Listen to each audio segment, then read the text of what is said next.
Hi, everybody. This is Allison Post, and today we'll be mapping touch on the 15-minute matrix.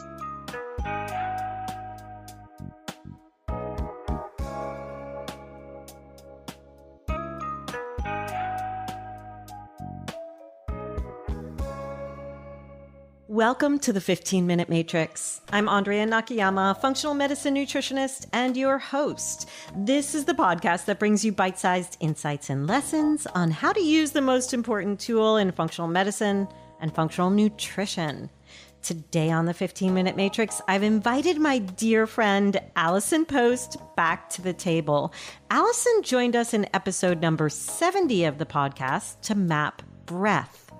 Allison Post is an integrative medicine health coach and somatic educator. She's taught courses in many modalities of massage, breath, and body work, and has helped thousands of adults and children with chronic illness, digestive discomfort, and physical challenges. She guides people through the transitions of pregnancy, birth, chronic stress, menopause, aging, grief and loss, and trauma arising from injury, surgery, and personal crisis. Allison's latest book, co-authored with her husband, is The Gut Wellness Guide, The Power of Breath, Touch, and Awareness to Reduce Stress, Aid Digestion, and Reclaim Whole Body Health. We mapped breath in episode 70, and today we'll be heading to touch for this very heartfelt episode.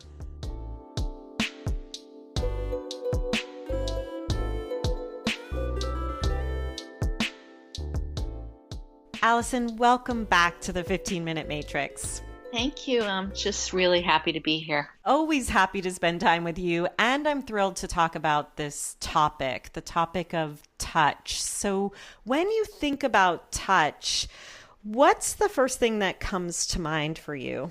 Oh, yummy. I mean, the word yummy. I love being touched, and I think it's really an underrated part of our world, especially now, because it seems to be a scary part of our world for many, many people. What a good point. Yeah, but touch is just so many things. Touch is health, touch is immunity, touch is co-regulation. It's how we express ourselves socially, really. It's the glue, social glue. So there's just so much to it. When you say that, Allison, there's a number of things that come to mind that as clinicians we need to be aware of. First, how fundamental it is to health and healing, and that we may have patients or clients who come to us who have issues with touch in their past, and we have to kind of bridge that barrier in how we're providing therapeutic care. So it makes me think about the antecedents and where touch exists. I also think about the languages of love and how high touch can be for people. And I know I've experienced this. I don't know where this falls, but with some people, I don't want to be touched. And with other people, I really want to be touched. And there's an interesting chemistry or something that happens there. And how are we in tune with that in a therapeutic relationship? As somebody who does a lot of touching, both in my personal life with my husband and my friends, because hugs and just social bonding, but also in my practice as a body worker, touch is really important because I work with craniosacral therapy and oriental body work and working with the belly.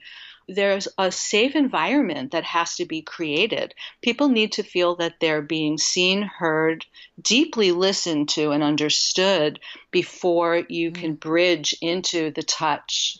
Because a lot of people, particularly people that come for body work, have nervous system problems. That's why they're here. They can't relax. And a lot of that is because in development, they didn't have a lot of touch or they had inappropriate touch. I've been working for so many decades with psychotherapists in conjunction and collaboration with psychiatrists, with people who come from serious backgrounds of abuse. So touch for them, it could take me months to get to the touch. I know that sounds crazy because I'm a body worker, but I've had people who I have them touch their own belly and I talk with them about that, and maybe then I'm able to put my hands on top of their hands or just practice touch before they'll feel safe enough with it. So there's such a huge spectrum of how we can approach it therapeutically. But of course, the nervous system in general, the social nervous system, we can touch people with our voices and they can feel safe from prosody. We can look at them in a kind way, and when they see the welcoming in our face, it will start touching in. You know, touch has a lot of varieties, and our chemistry, our heartbeat, all the things that are happening within our body when we're with somebody, we can start to relax and allow the touch. Yeah, I mean, it's really just makes me think about the empathy we need to bring to each and every case. And what you're talking about is really touching. You know, it's really touching me to think about how touch is so connected to developmental progress, but also how it can thwart developmental progress in certain ways and really shape us. The way we're touched from the get-go has kind of a imprint on our entire future. Yeah. I mean, to the extent of that, if you're not touched, which we know from the cases in Romania, when there were orphanages where children were getting the proper nutrition, but they literally died from lack of touch because the immune system doesn't develop. The chemistry of the body just cannot come online. The brain can't develop. So, I mean, to the extreme, we need touch to develop, and we need skin-to-skin contact and bonding from the time that we come out in utero. I mean, even in utero, it's a development of being touched, the way our environment is, because the heartbeat of the infant, of the fetus is, you know, and the way the brain is developed has a lot to do with how their touch in utero is developing, even the feeling of the amniotic fluids and how they're swallowing. And so it's really important that we understand that as pregnant people, we want to have that consciousness, but also the minute the baby comes out, the skin to skin, the touch allows the baby to feel safe. Right. And then as we continue, and I have to say, I have worked with countless children who were taken away from mama before that happened because there was an emergency. I mean, there are emergencies, there are seizure disorders, there are fevers, and the bonding doesn't happen. And then years later, the baby, the child, the 2-year-old, the 3-year-old isn't developing properly. And we need to kind of create an environment with the baby. I mean, I've done this literally with a child laying on top of mama and doing some holding and breathing and getting movement of restrictions in the system so that they can have that bonding moment they should have had at birth. And the whole life of the child changes as a result. It's a phenomenon. That's how important it is. This is the research we see with premature babies as well, like those who were born early used to be prevented from touch, and now touch is an important part of the therapeutic care. When you're talking, I'm thinking about my own experience, and especially in talking to you, Allison, because of your work with Isamu. But when Gilbert was born, when my son was born at home in San Francisco, I actually had to transfer to the hospital because the placenta didn't deliver. And we had 2 midwives, and one went with me to the hospital and the other one insisted on staying home with Isamu. And Gilbert spent his time on Isamu's chest, which in retrospect, I am so grateful that they had that time without me there to have that touch and that communication, especially since I couldn't be there. It was the Yes. appropriate thing to happen. It just makes me think about how important that moment in time is. Let's move away from kind of the story and where that has such an impact on our lives, touch, appropriate or inappropriate on the developmental aspect, to an area that I know you're passionate about and that you mentioned, which is gastrointestinal function. How does touch help that aspect of our healing? Oh my goodness. Well, again, when we're developing as children, we are developing our sensory and emotional pathways. Mm, And so if there's not proper development, and we don't feel safe and we're not touched and we're not getting the right chemicals, those beautiful oxytocin, the love chemicals, and instead we're feeling hypervigilant, the responses are that we have chronic digestion problems. And that mhm. happens to so many people. When I do an intake just around people coming in because they want to talk about their breath, their bellies, and their body, so many people say, well, I can't remember when I wasn't constipated, or I can't remember when I felt good. Even when I was a little kid, I was throwing up all the time. I mean, Mm, so many reverberations from when, and we kind of hold on to how it's been since development because nobody's recognizing it. A lot of people just think, well, kids have digestive problems, right. and they're given medicine, or they have infections, they're treated with antibiotics. And then, of course, the microbiota is imbalanced, the bacteria are imbalanced, and then we're going forward with imbalanced guts. Yeah. And that leads to all the problems of leaky guts and autoimmunity and all the things that we see later on as a result. Yeah. So it's crucial that we really get the digestion online through, again, loving touch, Right. cuddling with your kid and reading to him or her. It's really, really important. And I watch it in my office. As people start to relax, they feel my very gentle hands on their belly or just holding them in their fluid.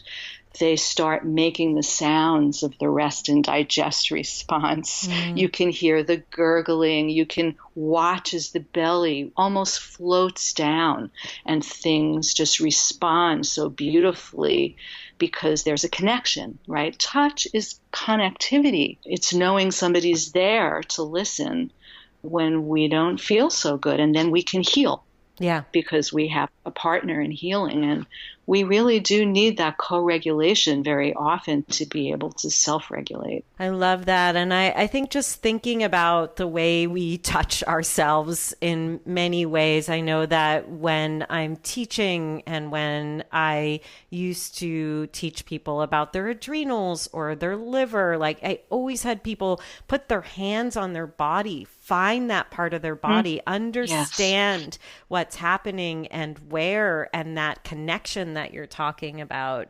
You said you're very gentle, putting your very gentle hands on somebody's body. And that makes me want to ask you more about body work and particularly about cranial sacral work because of the connection with the nervous system. And I know it's one of my recommended go-to modalities in Hmm. working with people, to have them bring that support to what I call the cradle, where we get the nervous system to relax.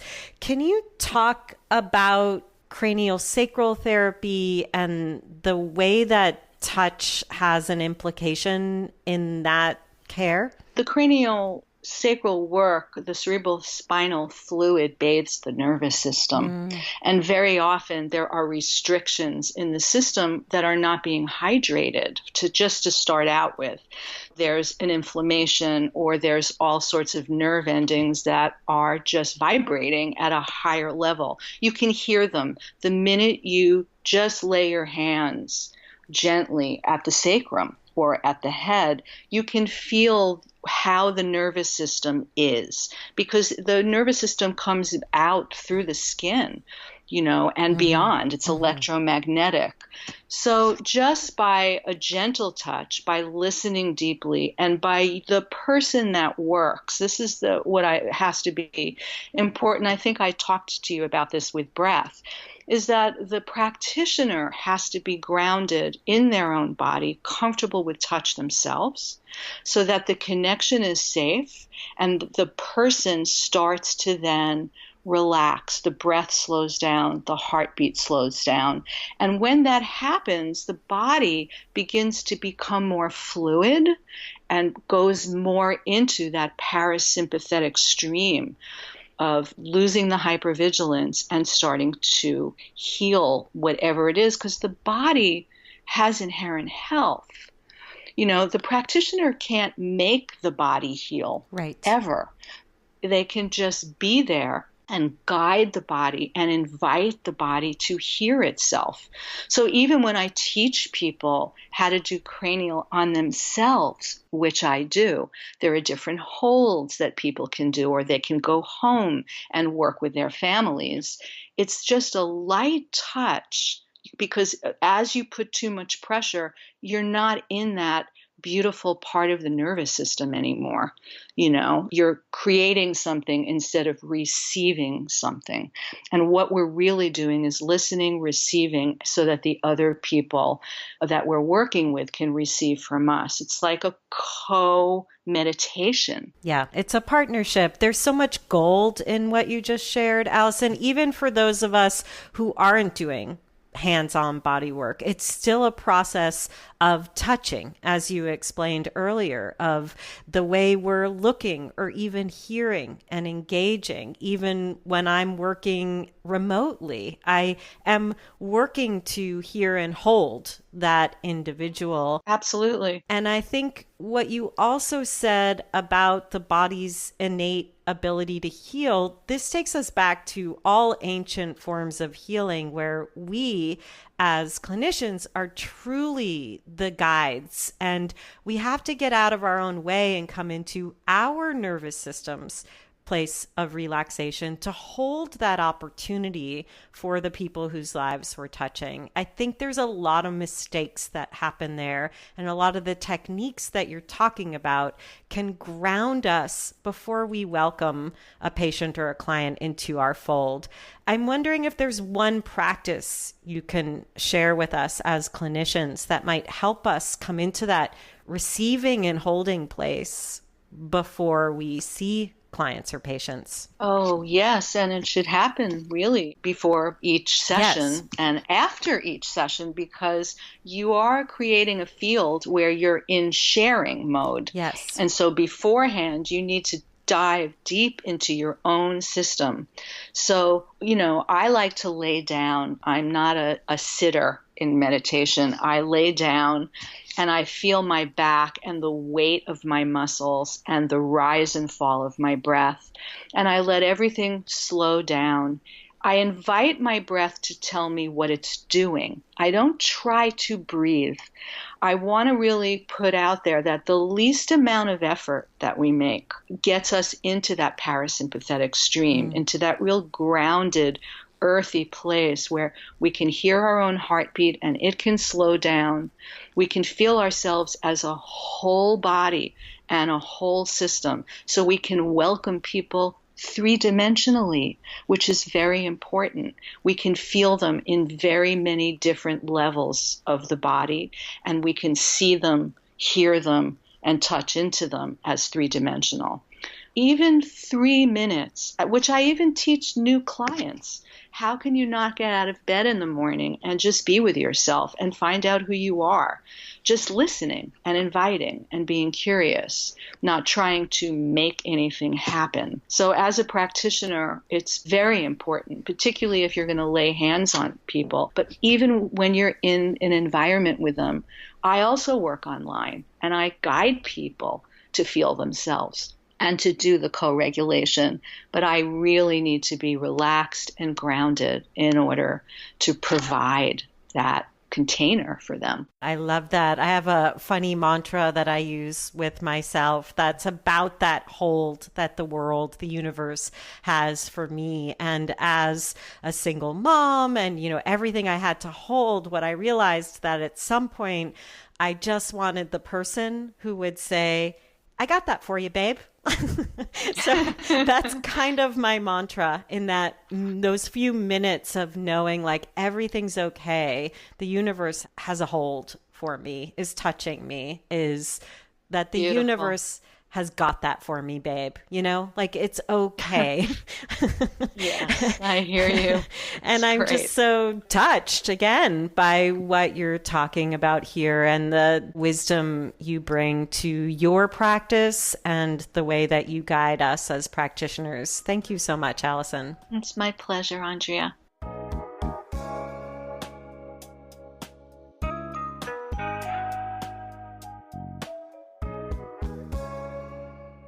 The 15-Minute Matrix is brought to you by me, Andrea Nakayama, and the Functional Nutrition Alliance. The 15-Minute Matrix team includes music by my son, Gilbert Nakayama, Carla Schaefer on sound production, Renee Hunt, Natalie Merrill, and Christine Shook. You can visit us and hear more episodes at 15minutematrix.com. And if you'd like to be notified each time there's a new podcast episode, please go to 15minutematrix.com/notify. We'll be sure to drop into your inbox with a short reminder that a new episode is ready and waiting for you. You also have an open invitation to email us. I'd love to know who you'd like to hear on the podcast and what you'd like to see mapped on the 15-Minute Matrix. You can always email us at ask@15minutematrix.com.